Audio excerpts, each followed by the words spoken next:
Buenas tardes, un placer estar acá una vez más en este Congreso de Maizar y con este gran equipo que tenemos acá. Difícil la hora después del almuerzo, pero vamos a tratar de dar lo mejor de nosotros. Decía Juan Papadakis, un ecólogo, ingeniero agrónomo que hizo el mapa de ecología de los cultivos en Argentina, iba diciendo en qué zona se podía hacer cada cultivo por las distintas condiciones de humedad, radiación, temperatura, suelo y demás, que no había suelo lo suficientemente fértil ni clima lo suficientemente húmedo para el cultivo de maíz. Con lo cual, bueno, acá tengo varios expertos de riego que nos van a ir contando qué hacen en la zona y cómo podemos suplir esa falta de agua que siempre el maíz en algún momento nos pide un poquito más. Cuando hablamos de riego, decimos que de la producción de alimentos del mundo, un poco en mi función de ingeniero agrónomo y de productor, ¿qué es lo que más me gusta? Decir que produzco alimentos. O sea, en alguna época nos peleaban con el yuyito y con esas cosas que hacíamos los productores. ¿Qué hacemos? Damos desayuno, almuerzo y comida a toda la población todos los días del año, ¿no? Yo en la cantidad de toneladas que produzco por año, si digo que comen 4 personas en función de las calorías y demás, digo, le doy de comer a 900.000 personas. A la miércoles. Es un número que puede decir, produzco tantas toneladas. Si lo pongo en calorías, a cuánta gente puedo alimentar, es un disparate. Y es, creo, lo que todos nosotros como productores, como agrónomos, asesores o que estamos en esta cadena del agro, tenemos que defender y mostrar. ¿Qué nos da el riego? O sea, el 40% de la producción se hace bajo riego, en el 17% del área. O sea, imagínense la potencialidad que tiene el riego, 40% de la producción, 17%. Si lo ponemos en valor de esa producción, el 70% sería el producto bruto del agro del mundo, se produce en el 17% del área. Si vamos a esto, Holanda es el segundo exportador de alimentos del mundo en valor, no en volumen.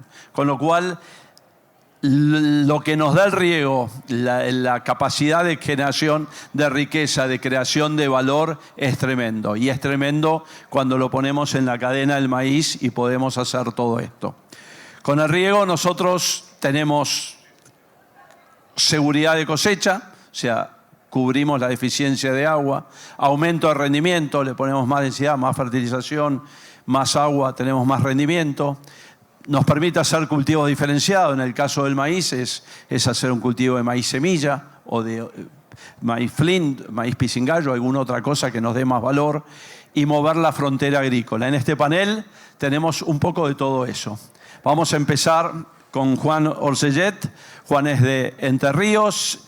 Bueno, ingeniero agrónomo, como nos presentaron, trabajó muchos años en el INTA, es magíster en producción vegetal en la Universidad de Mar del Plata y hoy trabajó también como desarrollo o director técnico de lo que es maíz en Nidera y hoy está asesorando, dirigiendo un grupo de productores de Entre Ríos, todos regantes, tratando de llevar Entre Ríos a un potencial distinto de riego. Decimos, Entre Ríos llueven 1000 milímetros, ¿por qué tienen que regar? Bueno, que nos cuente un poco por qué esos suelos de día domingo nos piden que reguemos. Bueno, buenas tardes a todos, muchas gracias Martín. Y como bien mencionaste vos, en nuestro caso en Entre Ríos, el riego nos estaría aportando 2 de esos 4 puntos que marcaste, ¿no? Estabilidad en la producción. Perdón. Estabilidad en la producción y aumentar nuestros techos de rendimiento, ¿no es cierto? La agricultura en secano tiene las 2 principales limitantes, es agua y nutrición, ¿no? El agua con riego, si lo hacemos bien en momento y en forma, está subsanada en estos sistemas bajo riego.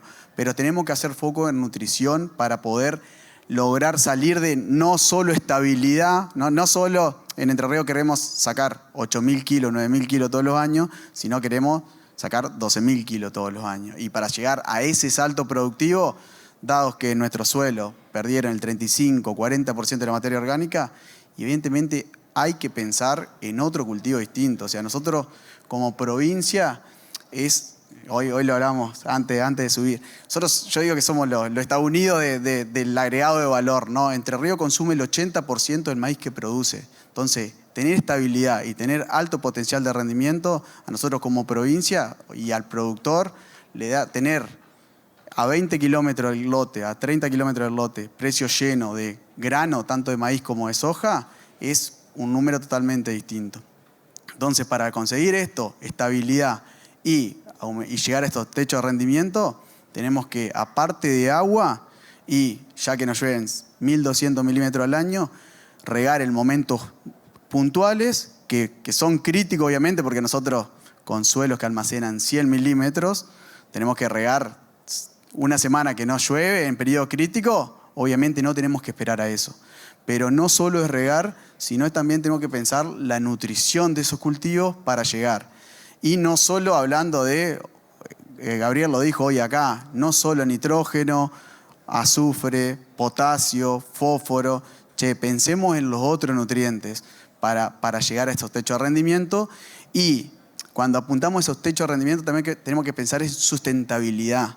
Tenemos que ver exportación de nutrientes, cuánto ponemos, porque obviamente sacar 12.000 kilos de maíz, no estamos llevando fósforo, no estamos llevando potasio. O sea, tenemos que pensar esos sistemas en el corto plazo, pensando en nitrógeno, en el mediano pensando en fósforo y en largo pensando en nutrientes base, ¿no? Entonces, pensar todo el sistema a diferentes escalas de tiempo, ¿no?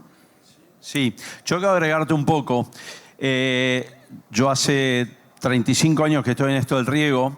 Allá por el 95, 96, 94, Entre Ríos era una de las provincias donde más fácil se tenían buenos rendimientos de maíz con riego. Estamos hablando cuando un buen rendimiento pensamos en 9.000, 10.000 kilos, ¿no? En 14, 15.000. Fueron pasando los años y los últimos años me da un poco de bronca Entre Ríos, que no está con buenos rendimientos, no se desarrolla el riego como se tendría que desarrollar cuando tiene agua, clima, suelo complicadito. Pero para mí falta más agronomía, más desarrollo, con lo cual es un placer escuchar que estás manejando ese grupo y que, bueno, que creo que tienen que salir yo digo, animarse a mucho más, como lo que estás diciendo de la fertilización, ¿no? Animarse a meter más tecnología para tener más rendimiento. Si estás totalmente en contra, decímelo. O sea, acepto el desafío. No, estoy totalmente de acuerdo y creo que gran parte de lo que decía Martín, que en Entre Ríos antes era fácil sacar 10.000 kilos de maíz, lo explican los mapas que mostraba Gabriel Espósito hoy acá. O sea, esa pérdida de materia orgánica no es solo pérdida de materia orgánica, de estructura, de capacidad de almacenamiento de agua y demás, sino es pérdida de nuestra caja de ahorro de nutrición. O sea, nosotros antes ese nitrógeno por mineralización, hoy no lo estamos compensando. O sea, realmente este año cerraron lotes con 12.000, 11.000 kilos de maíz, pero poniendo 350, 400 kilos de urea. O sea, si no vas a esos niveles de fertilización, no vamos a llegar a esos techos de rendimiento y a esos rendimientos que apuntamos para que un sistema sea rentable, ¿no? Para la inversión. Correcto, gracias. Adriano Orozco, paso primero a Eduardo, perdón.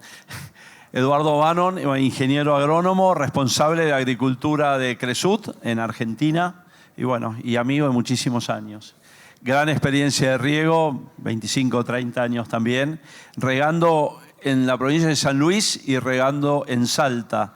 Cuando nosotros decíamos mover la frontera agrícola, 2/3 de Argentina es árido. O sea, nosotros hablamos que buen país, región pampeana, granero del mundo, decíamos antes, 1/3 de Argentina es eso. Tenemos 2/3 de Argentina para desarrollar y para crecer. La firma Cresut, de la mano de Eduardo, fueron los pioneros en hacer eso, empezando, desarrollando en San Luis. Contanos un poco, Eduardo, cómo fue esa experiencia, qué es eso de salir a desarrollar campos y producir maíz y maíces de alto valor, de la mano de Semilla, en zonas marginales. Bueno, muchas gracias, Martín. Como hace mención, en ese campo que se desarrolló en San Luis, es el noreste de San Luis, en lo que se llama el Valle de Conlara. Eso arrancó fines de los 90 y se completó en el año 2008. Completándose en total unas 5.000 hectáreas bajo riego, de las cuales 400 es goteo enterrado y el resto es todo pivot. En los inicios, bueno, por supuesto no había nada de información, hubo que generar todo lo que era periodos de ciclo, fertilización, distanciamientos, hacer todas las mediciones de suelo, de qué capacidad de agua podíamos almacenar, en fin, todo el desarrollo en la zona no había nada, hubo que generar toda esa información. Nosotros vamos a 620 kilómetros del puerto, por lo cual en los inicios arrancamos con maíces tradicionales, enseguida fuimos pasando maíces de semilla. Hoy tenemos el 50% del campo destinado a lo que es producción de maíz de semilla. En el otro 50% hacemos trigo, cebadas, arvejas, sojas, de tal manera que al año siguiente invertimos en espejo la rotación. Y bueno, ese cultivo es como que trabajamos todo en pos, en la rotación a beneficiar ese cultivo, que es el que nos permite llegar a rindes muy buenos y mantener una inversión de este tipo. Perfecto. Dijiste que regabas por pivote y que regabas por goteo. Contanos un poco qué ves en cada uno de los sistemas, por qué tienen los dos sistemas. Contanos un poco más de eso. Dale, perfecto. Allá en el año 2010 hicimos el primer módulo de riego por goteo enterrado. Son mangueras a 90 centímetros entre sí, con 30 centímetros de profundidad. Lo que hicimos primero fue alocarlo a lugares del campo donde no nos entraba un pivot. Entonces aprovechamos una superficie que estaba desmontada, pero que no teníamos cómo poner un pivot. Luego lo que hicimos fue en desarrollo posterior, directamente ya unificamos o complementamos lo que era pivot y goteo, donde hicimos, por ejemplo, 2 posiciones de pivot y todos los vértices con goteo. Entonces, pienso que es algo que se puede complementar, que no compite uno con otro, digamos, nunca reemplazaría un sistema por otro, sino que los dos se complementan. Y en los inicios no había mucha información de cuánto duraban las mangueras, que es el 60% de la inversión. Hoy te puedo decir que tenemos 16 campañas recorridas y con su mantenimiento, por supuesto que hay que hacerle, lo llevamos adelante. Perfecto. ¿Y en pivote cuánto tenés de hectáreas y qué edad tienen? En pivotes los más antiguos tienen 27 años. También con el mantenimiento correspondiente funcionan perfecto. Por ahí diferencias o pro y contra, llamarle lo que es el pivot, nos permite mayor manejo, digamos, a distancia, telemetría, en la operación, digamos, es más sencillo. Por ahí, pensando en desarrollos de gran escala, creo que la proporción que tenemos está bastante bien, digamos, llamarle 80-20, por el tema del tiempo operativo que requiere un sistema y el otro. El goteo requiere un poco más de gente especializada para el manejo y para el seguimiento, y hay que estar un poquito más día a día, pero bueno, las reparaciones son diferentes, cada uno con sus ventajas y desventajas, pero digamos, hay que darle un poquito más de atención en la previa, digamos. Perfecto, gracias. El ingeniero Adrián Orozco, nos piden que hablemos más cerca del coso. Ingeniero zootecnista de la Universidad de Mendoza, trabaja investigador del INTA Rama Caída, especialista en producción bajo riego de forrajes para transformarlo en carne y también en manejos extensivos de ganadería sin riego, ¿no? Sería. Así que contanos un poco, yo hablaba hace como 15, 18 años, me tocó ir a un congreso de producción animal en Malargüe y el tema era, Mendoza tiene que crecer en producción de maíz para que los terneros no se vayan, se invernen ahí, y, o sea, no se exporte el ternero y se importe la carne, sino que se haga todo el circuito ahí. Eso se fue transformando mucho de la mano de Adrián, así que Adrián, contanos un poco qué haces y qué potencial ves ahí. Bueno, gracias Martín. Bueno, como él les comentaba, yo vengo de Mendoza, totalmente diferente a lo que les han contado. Del otro lado del alambrado yo en 300 milímetros, es el mismo desierto, nosotros hablamos de los oasis, digamos. Medio extraño, pero hablamos de oasis. Claramente, en función de lo que comentaba Martín, la producción y la superficie destinada a la producción de maíz en Mendoza ha ido creciendo. Mendoza tiene una balanza, por decirlo comercial, muy negativa en términos de carne, importa casi 400.000 novillos por año y producimos 60, 70.000 propios, por lo tanto tenemos una cantidad de carrera todavía para trabajar en esa dirección. Tenemos algunas particularidades, todavía no tenemos tan desarrollados los sistemas de riego gravitacionales, pero sí los riegos presurizados, pero sí tenemos una historia, una tradición de los riegos gravitacionales. Nosotros hemos acuñado una frase con un productor local que es bastante curioso, que es despampeanizar los maíces. Nosotros tenemos que pensarlo desde otra visión. Que nosotros no hablamos de milímetros, no hablamos de milímetros aplicados. Cuando estamos trabajando con riego gravitacional hablamos de lámina. En ese sentido, digamos, el Departamento General de Irrigación ha generado algunas mejoras, como algunas inspecciones donde podemos estar trabajando con lo que son las cuentas de agua, que es una especie de cuenta corriente o caja de ahorro de agua, que eso ha sido un salto de calidad en el riego y sobre todo para cultivos como es el maíz, ¿no es cierto? Eso nos ha venido muy bien y bueno, como les decía, la idea es pensarlo desde otro lugar. Pensamos una pirámide que la sostiene el productor, porque acá hay que hacer gestión del agua. Acá no es, bueno, espero si llueve, si no llueve, si puedo barbechar un poco. Acá hay que hacer una gestión del agua, que es medir, pedir turno, cuantificar. Hay que hacer gestión del riego. Una vez que tenemos el agua, que es la base de la pirámide productiva, que lo hemos escuchado de todos los expositores que hemos tenido hoy, para arriba te animás a un montón de cosas. Ya te animás a poner un fertilizante, ya te pones a animar a algún producto orgánico, algún biológico, a genética, a más densidad. Y bueno, pero sin duda que la base nuestra, la base de la existencia de Mendoza, digamos, es poder gestionar ese agua, ¿cierto? La mayoría de riego es gravitacional. ¿Cómo ves, partiendo del recurso más escaso que tiene Mendoza es el agua?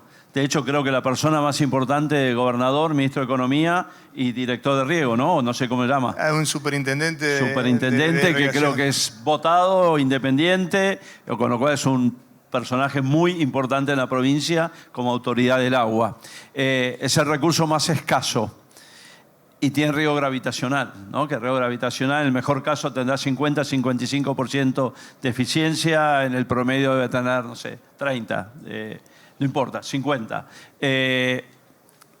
¿Cómo podemos eficientizar eso? ¿Cómo podemos producir más hectáreas con la misma cantidad de agua? ¿Lo ve factible? Sí, a ver, yo creo que hay dos caminos. Hay un camino que tiene que ver con la tecnificación pura y dura, digamos, que es meterle fierro, meterle inversión, y eso va a llegar, digamos. Si nosotros nos ponemos a pensar que el oasis de Mendoza es el 3% de toda nuestra superficie, y que tenemos el recurso más escaso, que es el agua, indefectiblemente tenemos que ir a la tecnificación. No hay otro camino, y la tecnificación del riego nos va a llevar a la intensificación de los sistemas productivos, ¿no es cierto?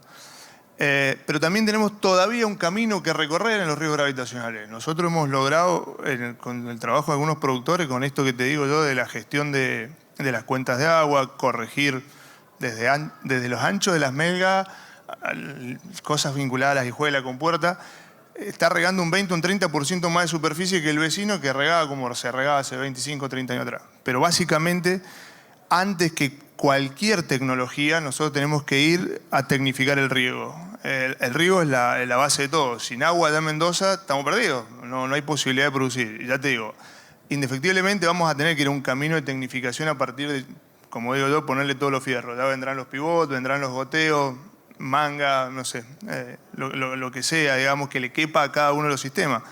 Nosotros también tenemos que pensar que nosotros estamos en un sistema en donde se hizo un parcelado, porque era para otros cultivos, que era para viticultura, que era para fruticultura, y nos encontramos con propiedades relativamente chicas. Entonces el crecimiento probablemente sea por las periferias del oasis o tecnificando muy fuerte esos sistemas, esas pequeñas escalas, digamos. Gracias. Complemento un poco el caso nuestro. Nosotros producimos Villa Dolores, norte de San Luis, zona de 500 milímetros, y después en Patagonia, en Choel y Carmen de Patagones. En cada uno de esos lugares, de vuelta, el potencial de maíz, ¿dónde está? Nosotros decíamos, bueno, queríamos llegar a 120. Hoy ya estás hablando de 140, 160 quintales. ¿Y de la mano de qué? De agua y una correcta nutrición, ¿no? Animarnos a poner muchísimo más nitrógeno y fertilizante. Lindo año hoy, ¿no? no para contar esto, ¿no? Pero animarnos a poner más y los rendimientos llegan. Por eso digo, mucha agronomía y animarnos, hacer ensayos, probar y poner más fertilizante y ajustar la cantidad de agua. ¿Qué veo yo en esas zonas marginales? Que generalmente tenemos un mercado de maíz mucho mejor que en una zona intermedia. Yo produzco también en Río Cuarto, en secano, tenemos agua salada, no podemos regar. Ahí el precio es pizarra menos el flete. Cuando estoy en estas zonas marginales ya empiezo a tener o plantas de etanol, o polleros, o feedlots, cerdos, distintos que necesitan ese maíz. Yo hoy en Villa Dolores, San Luis, no puedo hacer, estoy a 50 kilómetros de Eduardo, no puedo hacer maíz semilla porque la chicharrita rompió la resistencia hace varios años y todavía el INASE no nos liberó. Mensajito. Pero tengo compradores de maíz que tengo casi pizarra llena en el campo o pizarra con un flete de 100 kilómetros, con lo cual nos da esas ventajas. Lo mismo pasa en Patagonia. En Patagonia hay una gran cantidad, o sea, hace 25 o 30 años no veías un corral con el cierre de hacienda, no veías nada. Hoy cada campito, si tienen unas vacas, te seguro que tiene un silo de autoconsumo y los terneros se están comiendo ahí, o están los feedlots chicos o los feedlots grandes. Ahora en un rato nos va a contar Nicolás García todo lo que está haciendo, que es una maravilla. Entonces digo, en todas esas zonas marginales la producción de maíz tiene un mercado enorme, enorme, con lo cual invito a que se animen a estos desarrollos que nos traen productividad, nos traen creación de riqueza en esas zonas y se derrama a la gente que trabaja en los campos, a las localidades que están ahí. Volviendo un poco, Juan, a Entre Ríos.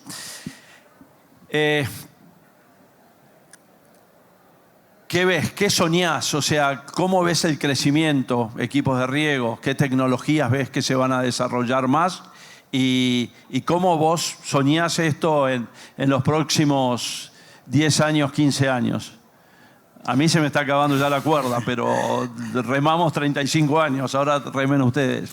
No, como te decía, para mí el riego en Entre Ríos nos puede dar esa estabilidad, pero no esa estabilidad, sino también ese salto productivo que hoy lo estamos necesitando. O sea, porque muchas veces también ajustamos nuestra dosis de nitrógeno a que no sabemos la inestabilidad del ambiente, si va a ser niña, niño, y fertilizamos con los 200 de urea porque por si no llueve, pero si llueve tampoco capitalizamos. Entonces creo que el tener la seguridad del riego nos va a dar la posibilidad de arriesgar esa inversión más en nutrición que la podemos capitalizar en kilo y en productividad, ¿no? ¿Cómo lo veo? Para mí el desafío más grande que tenemos es en soja. En soja en maíz creo que es un desafío que es lograble y que estamos bastante cerca de los objetivos en algunos lotes. Y en soja creo que debemos cambiar el chip a la hora de producir. O sea, nosotros en Entre Ríos siempre es un método defensivo, sembrar noviembre para escapar los eneros bravos entrerrianos y eso lo vamos a tener que cambiar al chip y pensar en otro cultivo de soja para dar ese salto productivo, pasar de esos 3.000 y pico de kilos a hablar más cerca de los 5, ¿no? Ese es un desafío grande y obviamente lo que me espero es aumentar la productividad de estos dos principales cultivos que son la principal fuente de consumo para nuestros polleros, nuestros productores porcinos, ¿no? Y ganaderos también. Y vos ahora que estuviste en el INTA, estuviste en actividad privada en una empresa productora de semilla de maíz y estás ahora asesorando a productores. ¿Ves un crecimiento? ¿Ves que hoy están los RIMI, que es la amortización anticipada, devolución del IVA, rebaja del IVA de la energía del 27 al 10%? Creo que son medidas tremendas para el desarrollo del riego, nunca se habían dado en Argentina. ¿Vos ves un desarrollo de esta tecnología del riego? ¿Crees, o sea, ahora que estás sentado asesorando a un grupo muy grande de productores de punta de Entre Ríos, ves que se va a crecer, va a tener impacto estas medidas del gobierno en Entre Ríos, o lo ves que va a ir lento? No, yo lo veo que va a ir creciendo en la medida que se muestren resultados y que mostremos que podemos masificar la tecnología y mantener rendimiento. Creo que empresas que hoy están sembrando mucha superficie, van a ir incorporando cada vez más porcentaje de su producción bajo riego. Yo lo veo como un potencial de crecimiento bastante terrible. Es más, miro mucho lo que pasó en Uruguay con esta tecnología y realmente hoy me comparo, producimos casi la misma superficie de maíz y realmente uno bajo riego y el otro son dos situaciones totalmente distintas. Entonces, mirando el caso Uruguay, creo que tenemos un potencial terrible para crecer. Sí, a veces me duele cuando nos comparamos con Uruguay que el río en Uruguay se copió de acá. O sea, empezamos todos acá. Algunos productores argentinos que fueron allá lo llevaron, empezaron a crecer. La verdad, por ventajas impositivas, Uruguay creció muchísimo. Para mí, Uruguay, los suelos, si no hay algún uruguayo que no me critique mucho por ser fino. Le digo, para mí los suelos de Uruguay es de Entre Ríos para abajo. O sea, perdón, por ahí pueden ser mejores en algunas zonas, pero en general son peores. Y hoy, comparando con Entre Ríos, nos están ganando. Decís, che, bueno, temas impositivos de Argentina que esperemos que se vayan, que vayan cambiando y volvamos a tener el potencial que tenemos. Perdón los uruguayos, pero es así. Así que bueno, me alegro que esto esté cambiando. Bueno, copiémoslos y mejoremos y ganémoslo. Esto viene el Mundial, hay que ganar. Adrián, yo veo un poco el crecimiento de Mendoza en maíz y demás, también por la debacle, o llamémosla de alguna forma, la caída a veces de horticultura, fruticultura y demás. ¿El maíz viene para quedarse? O sea, o va a estar complementando las otras producciones. Complementando estaría bien, o sustituyéndolas cuando no son rentables las otras. O sea, atrás del maíz, en Mendoza viene toda la cadena de producción de carne, con lo cual es un efecto multiplicador enorme y me parece buenísimo. ¿Lo ves sólido lo que está pasando? Sí, a ver, yo estoy convencido que eso va a ocurrir. Yo creo que cuando aparecen los negocios, aparecen el desarrollo de las cadenas productivas, aparecen los contratistas, aparecen la genética, aparecen los fertilizantes. Yo creo que hoy hay negocio en la ganadería de Mendoza. Lamentablemente, y digo lamentablemente porque yo soy mendocino, nacido y criado ahí, la viticultura, la fruticultura viene con una crisis, digamos, muy prolongada de tiempo y esa larga agonía ha hecho, digamos, que vayan desapareciendo superficie y productores. Pero independientemente de eso, habiendo negocio, yo creo que va a haber una expansión de la ganadería, no me cabe ninguna duda, en los próximos 10 años, que va a ser muy buena. De hecho, hemos tenido 2 años de muy buenos precios, o una ganadería muy competitiva y nos hemos encontrado con la aparición de nuevas inversiones y nuevos proyectos. Por lo menos está la curiosidad y se están empezando a desarrollar proyectos de escala. Por lo tanto, sí, claramente estoy convencido que eso va a ocurrir y va a ser así. Buenísimo. Eduardo, estás también produciendo en Salta. Para mí Salta, el NOA tiene un problema que tiene clima, tiene agua, tiene suelo y le falta desarrollarse. Para mí son problemas de infraestructura. ¿Qué opinás? ¿Por qué? O sea, ustedes tienen un desarrollo importante allá, riegan poco. Para mí, ¿qué problema de infraestructura tienen? ¿O qué le ves? ¿Qué tiene que pasar para que, por poner ejemplo, Salta se desarrolle más?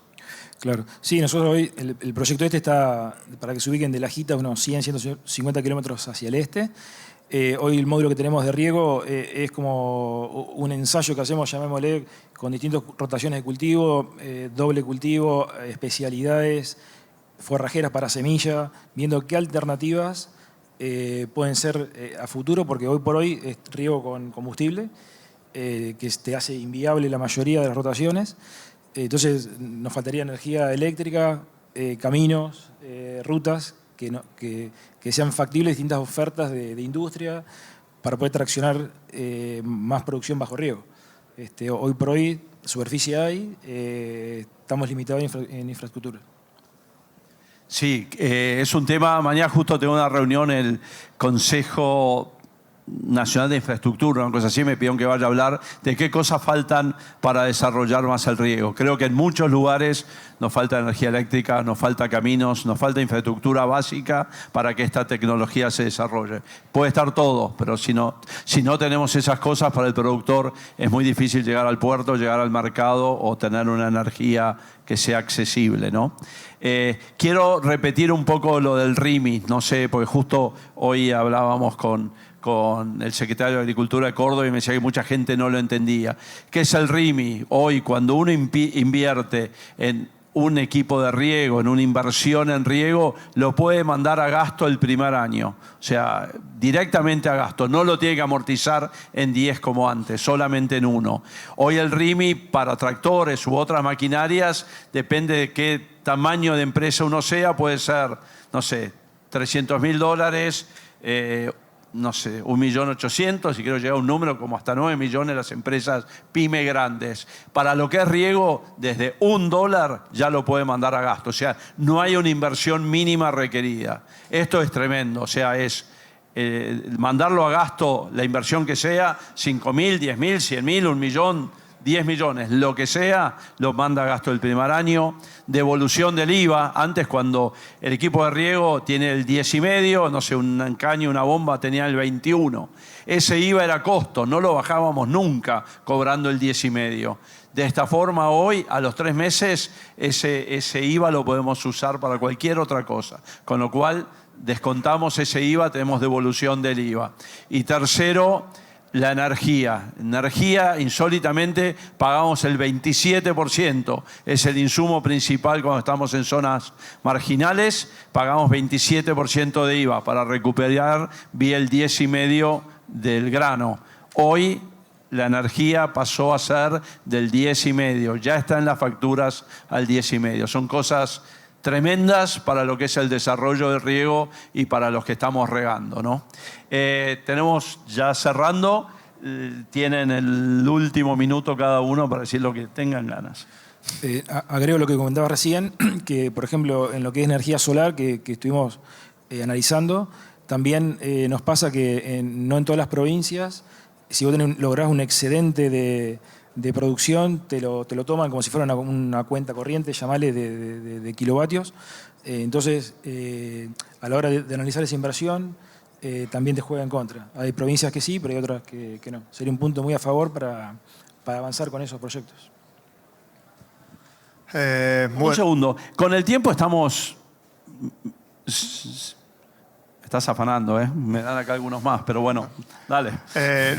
Yo con respecto a lo que hemos estado hablando, básicamente hacer foco en el caso de nosotros, el agua es por 2 caminos el insumo más importante. Es el componente más importante en el costo y a su vez el que tiene más palanca productiva. Por lo tanto hay que hacer foco, agua, que es el camino que nos va a llevar a producir mucho y a dar el salto, por lo menos en Mendoza.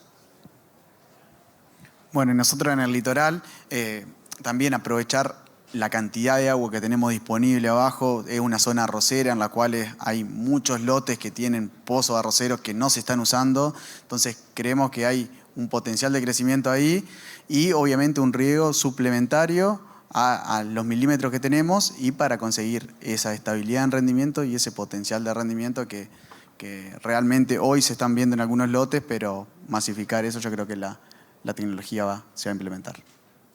Y quiero, para cerrar, también complementar. Tenemos unos minutos más, así que si alguno tiene una pregunta puede levantar la mano. Me autorizó.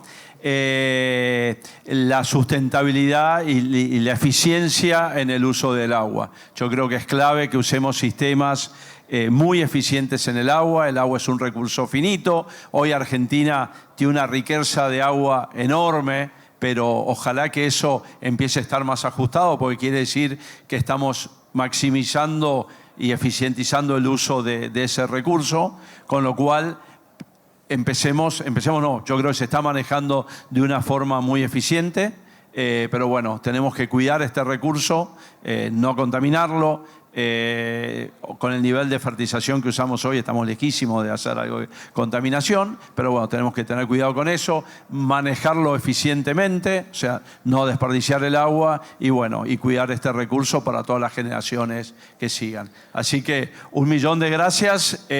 Tenemos unos 5 minutos, así que si alguien tiene una pregunta, ya levantaron la mano. Allá, acá. Te agrego, Martín, mientras. Y hacer una buena nutrición también es hacer uso eficiente del agua, porque si regamos un cultivo con alguna deficiencia, no estamos maximizando esa eficiencia en el uso de este alimento. Para Juan Manuel la pregunta, ¿por qué no el riego por surco, Juan Manuel, como están haciendo en el norte, entre ríos, corrientes? ¿No te parece también un sistema interesante?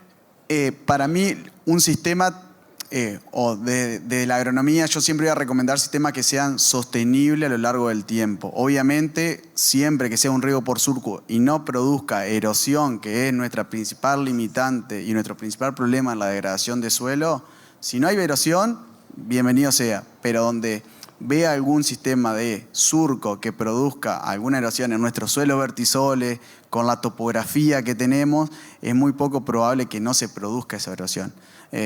Por eso yo no hablo de, hemos visto algunas situaciones, pero primero pongo la sustentabilidad, porque el suelo es un bien social y realmente tenemos que producir hoy, tenemos que producir en 100 años lo mismo suelo. Entonces es clave y es nuestra responsabilidad como ingeniero agrónomo y como parte de la sociedad de cuidar nuestros recursos. Yo quiero agregar un poco, hablando de suelos, en sistemas no de riego gravitacional, en sistemas de riego presurizado, goteo, pivote y demás, en zonas marginales, digo, en zonas que se habilitó la tierra para poder poner un equipo de riego y empezar a hacer agricultura, vemos que los suelos año a año van mejorando de una forma impresionante. Más materia orgánica, más actividad biológica, mayor rendimiento. Eduardo, vos no tenés mucha experiencia en eso y es lo que estamos viendo. Hay otra pregunta por acá y hay otra ahí después. ¿Cuál es la inversión por hectárea regada entre el equipo y el pozo? Esa es la primera. Y la segunda, ¿cuál es el costo del milímetro con los valores actuales del combustible? Sí. La inversión, dale vos si querés. No la tengo ahí bien, pero depende mucho cómo se define la inversión, la cantidad de agua que te da la perforación. En base a esa perforación, hagamos de cuenta, si tengo 120 metros cúbicos de agua, por ahí voy a regar 50 hectáreas de maíz. Si tengo 400, voy a regar, no sé, seguro estoy en una zona marginal, potencialmente la inversión en lo que es un riego por pivote, por número de tramos va a ser más barato. Rápido, te digo, de $2.000 a $3.500. Depende en qué zona estés, qué fuente de aguas tengas y el tamaño del equipo. Rápido te digo eso. No hay un número exacto. El riego por milímetro hoy, de vuelta depende en qué zona estás. Hoy, te digo, datos míos, yo hoy estoy en Villa Dolores y 75 centavos de dólar. En San Luis estoy en 80 y pico. Si voy a la Patagonia estoy más barato, estoy en 50, 55. Eso es energía, mano de obra y reparaciones. No sé. Sí, en el caso nuestro, que es todo electrobomba y de perforaciones, incluyendo amortizaciones 1.10 aproximadamente, de los cuales el 60% es energía eléctrica.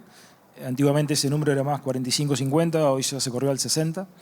Un 20, te diría, reparaciones, 10 personal y el resto otros o varios.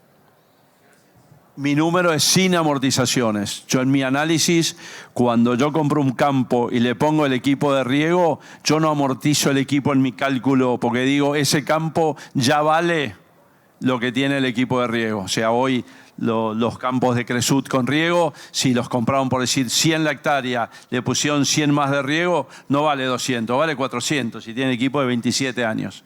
Con lo cual digo, ¿y por qué le voy a poner la amortización? Sí, contable para no pagar, para bajar impuestos y qué sé yo, pero en el número de inversión, para mí en zonas marginales, cuando uno pone un equipo de riego, la tierra, habilitar la tierra, el equipo de riego, perforación, energía y demás, apunto que eso valía el doble en X tiempo. Otra pregunta acá. No, Perdón, él y vos. Y son las últimas, ¿no? Ok, rápido, Martín. Para la zona de Cholechuel, como decías, que bueno, Valle Medio tiene un potencial bastante grande, ¿hacés pivote combinado con gravitacional o usás exclusivamente pivote? ¿Y cómo hiciste para resolver el tema del parcelado que decía también Adrián? Porque son zonas muy reconvertidas de fruticultura también, me imagino. ¿O no te encontraste con ese problema? Yo en Cholechuel estoy fuera de la isla. Estoy en la prebarda, con lo cual estoy en zona, yo no estoy en la zona de riego gravitacional. Yo presurizo el agua y la subo a la prebarda. Nada, subo 15 metros, pero no estoy en la zona parcelada. O sea, entonces, y no riego gravitacional. Yo riego todo, en mi caso, todo por pivote. Nosotros regamos, hoy son 8.500 hectáreas. Con el doble cultivo llego a 12.000 en todas esas provincias, con cerca de 90 pivotes. Pero gravitacional no me gusta. ¿Estás vos? Sí, perdón. para Juan, hablaste de nutrición y agua. Si podés hablar un poco de fertirriego con purines de cerdo. Si crees que es escalable el tema del riego, del fertirriego o de abonos orgánicos con cama de pollo y bueno de gallina. Si estudiaron algo de eso, si está escalable con la cantidad de granjas que hay, si puede ser algo escalable junto con el riego. Bueno, vamos por parte. La parte de fertirriego con efluentes porcinos, obviamente tiene que tener una granja cerca y hay empresas dentro del grupo que lo están haciendo ante un lote con una deficiencia, están planificando sus granjas de engorde en función de eso, obviamente en campo propio. Es el primer punto, y si es escalable y tiene escalabilidad limitada por la misma crecimiento de la producción porcina, obviamente va a estar ligado a eso más que a la posibilidad de corregir el suelo.